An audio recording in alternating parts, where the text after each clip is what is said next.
Hallo Leute, guten Tag! Ngayong araw nga pala guys ay ang aga namin nagsigising. Dahil appointment ko ngayon sa diabetology. At sakto ay sinabay na rin namin si kuya sa paglalakad dahil pasok niya rin ngayon sa school. Hindi na rin nga namin pinoproblema yung pagpunta niya sa dahil school. Dahil maaga namin siyang naturuan pumunta mag-isa. Dahil dito guys, based sa experience namin, ay sinabihan na agad kami ng teacher niya na kailangan matuto siyang maglakad papunta sa school ng mag-isa. At panatag din naman kami dahil nakikita namin na well implemented ang mga traffic rules dito. At after nga namin siyang maturuan sa mga traffic lights, lalo na sa mga pedestrian lanes, ay may binigay sa amin na pipirmahan, parang katibayan na talagang naturuan na namin siya magpuntang mag-isa sa school. At every morning na kapag papasok ang mga bata sa school, may mga nakasain na mga officers sa mga pedestrian lane para i-assist sa mga bata sa pagtawid nila sa pedestrian lane. So dito guys, talagang tinuturuan nilang maging independent ang mga bata. At in-inform nga din kami ng teacher na kailangan matuto din siyang magbike. Dahil dito guys, pagdating ng 4th grade, ay may gagawin ngang test sa mga bata. Bale para siyang actual biking test.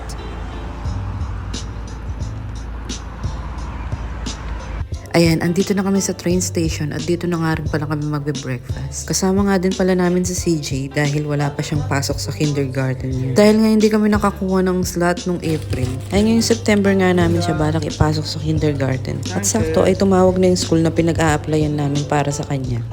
At sinabihan kami na pwede kaming mag-visit doon para makita namin yung school.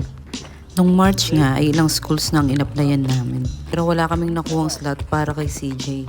Mabuti nga ay may nag-reply sa amin ngayon na school. Ayan, eto nga pala yung nung pagpunta namin ng school ni CJ. Bali 15 to 20 minutes walk lang ito sa amin. Excited na nga si CJ dahil for the first time makakapag-aral na siya. Dito nga pala sa Germany guys, ang kindergarten ay more on socialization at wala pang formal academics. Bali ang gagawin niya lang dito ay makipaglaro at makipag-socialize. Ang major focus ng kindergarten dito ay mga outdoor activities like hiking, gardening, at yung communication and vocabulary development. Ayan, andito na nga pala kami sa loob. Namit nga pala namin yung school administrator dito at in-explain niya sa amin kung paano ang gagawin namin dito at kung anong mga kailangan ni CJ sa pagpasok niya sa school. At yun na nga, itinuro na nga niya kami dito sa loob ng school at in-explain ang lahat ng kailangan namin malaman. In-explain na nga namin sa kanya na kakarating lang namin dito sa Germany last 8 months at hindi pa marunong mag-German sa CJ or Deutsch. At ang sabi niya ay okay lang daw yun dahil maraming bata rin daw dito sa Germany ang nag-start na hindi rin marunong mag-Deutsch. Naalala ko nga nung pinasok namin si Kuya sa Grundschule, ang advice sa amin ay idaan muna siya ng kindergarten. Pero mabuti at pumayag sila na ituloy yung grade 1 niya. Kaya pinasok namin siya sa Mittags Betreuung, wherein mag-extend siya ng 2 hours sa school. Ang gagawin niya doon ay makipaglaro at makipag-interact sa mga German-speaking kids. Dahil dito guys, mandatory talaga na matutong mag-German ng mga bata.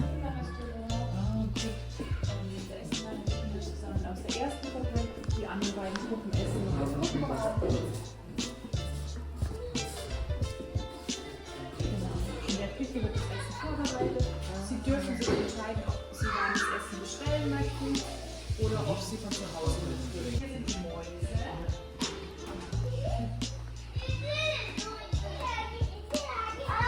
Ist doch lieb.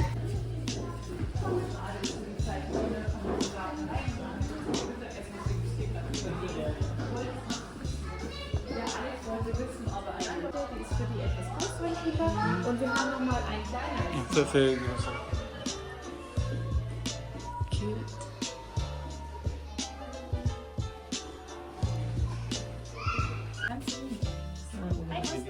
Ay, cute.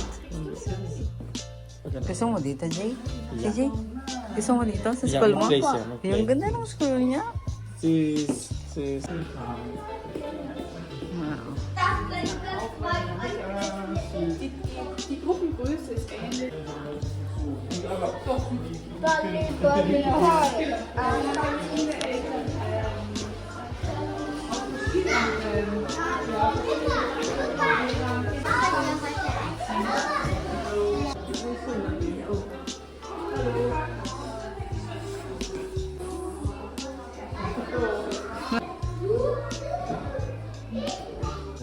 At ayan guys, pinag-fill out na kami at pinag-sign na kami. Bali ang hiningi lang sa amin guys ay yung ID naming mag-asawa, yung ID ni CJ, or yung Ausweis. At ayan, ina-explain niya nga sa amin kung paano buksan yung pinto. Dahil hindi ito basta-basta nabubuksan for safety reasons. At ngayon naman guys, papunta kami sa hospital kung saan ako manganganak. Nakauwi na si kuya sa school at isasama namin siya. May kalayuan nga itong hospital na to sa amin. Meron din namang mas malapit na hospital dito, ay kaya lang hindi ako tinanggap doon dahil sa sitwasyon ko. Dahil nga may diabetes ako ngayon, kaya kailangan daw ng mas malaking hospital. At ito nga guys, sasakay kami ng bus instead na S-Bahn or yung train. Dahil may naayos sa transportation nila, kaya kailangan muna namin sumakay ng bus. Bali itong magiging biyahe namin ay paputol-putol nga dahil may ginagawa sila at inaayos sa transportation nila.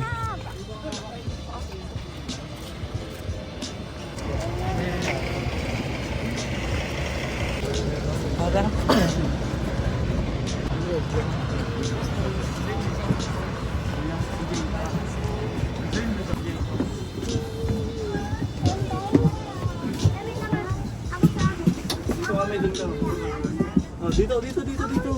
Dito na.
Sige nga. Galing ah. Isa pa nga.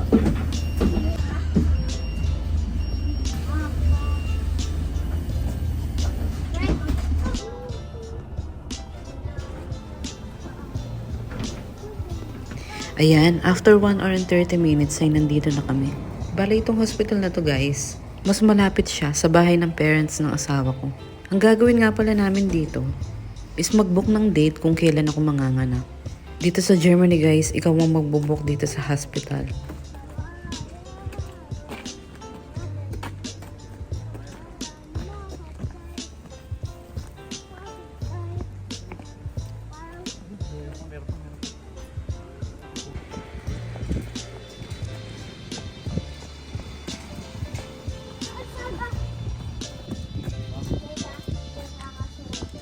Baka dito na nakatira si Gracie.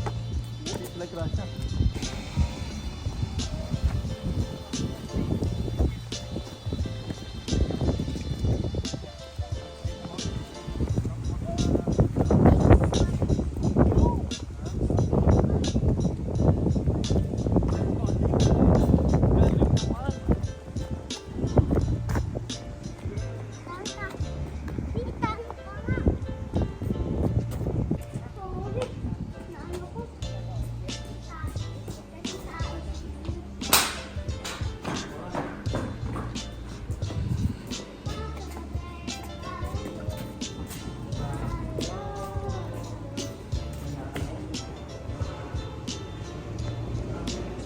Ayan, andito na kami sa loob ng hospital.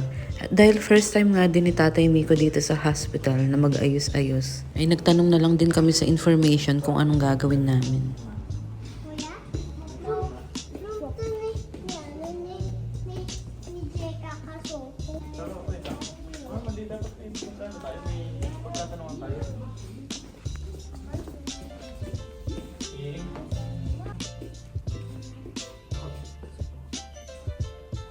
Ayan, at pinag-fill out lang kami at hiningi yung insurance card. Pati na rin yung motor pass or yung mga maternity records ko. Dito ko na rin nalaman na wala palang nursery section dito sa hospital na to. Hindi ko alam kung dito lang or sa buong Germany ganito. Kaya ako siya natanong guys dahil cesarean section ako. Dahil nga mahirap pang gumalaw-galaw after ng operation. Kaya naitanong ko kung ibibigay na ba nila agad yung baby or mag-stay muna siya sa nursery. At yun na nga guys, ibibigay na nga daw nila agad. Pero ang sabi ng midwife ay tutulungan naman daw nila akong mag-alaga.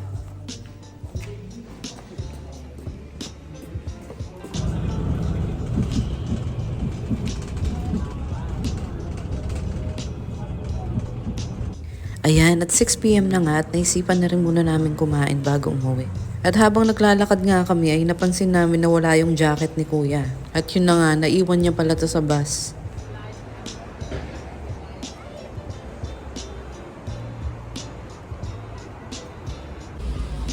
Andito nga pala kami sa Vietnamese restaurant at yun na nga, napagalitan si Kuya Adam ng very light dahil hindi niya nga iniingatan yung mga gamit niya. Ilang beses na rin kasi siya nawala ng cap at mutse sa school. At dahil nga spring pa rin ngayon guys at maggagabi na, medyo malamig pa rin yung panahon kaya wala siyang gagamitin mamayang pauwi. At ito guys, lumipat kami sa labas para abangan yung bus na nasakyan namin kanina. Baka sakali na nandun pa yung jacket niya sa loob ng bus.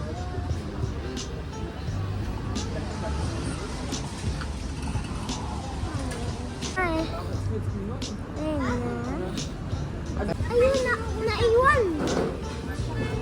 Kinunan na kasi.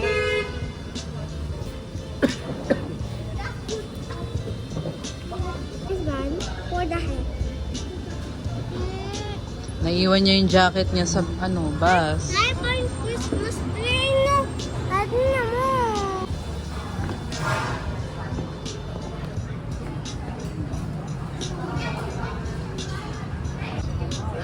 Picture mo kami mo? Titingin nga kami ako. Hello. Hindi, ganito kayo. Ganito. Hello. Hindi si nanay kasama. Ganito ka. Ganito. Ikaw naman. Hindi ko.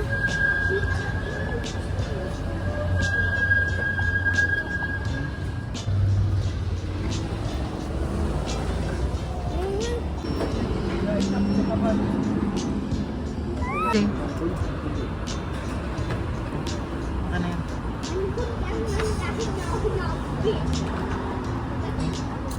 Gusto ko to. Kumain ka na. Ayaw mo umupo muna, Jay. Diyan ka na lang. Ayun!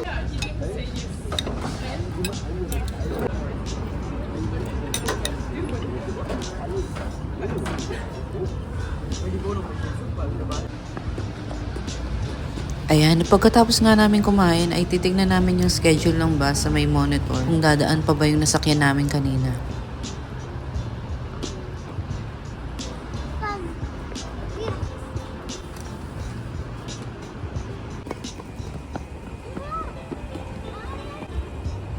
Ayan, at lumipat nga pala kami dito sa kabila para abangan yung bus. Kaso pag-check ni tatay ay wala talaga yung jacket. So ang ginawa na lang talaga namin ay nag-email kami sa Lost and Found.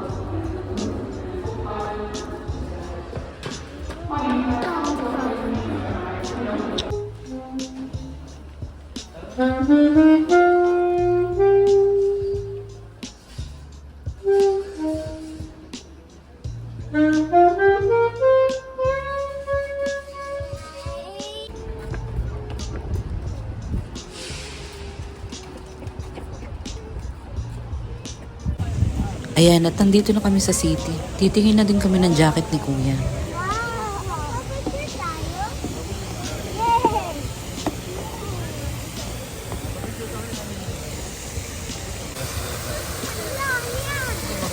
Doon muna kayo sa may, picture muna. Pictures!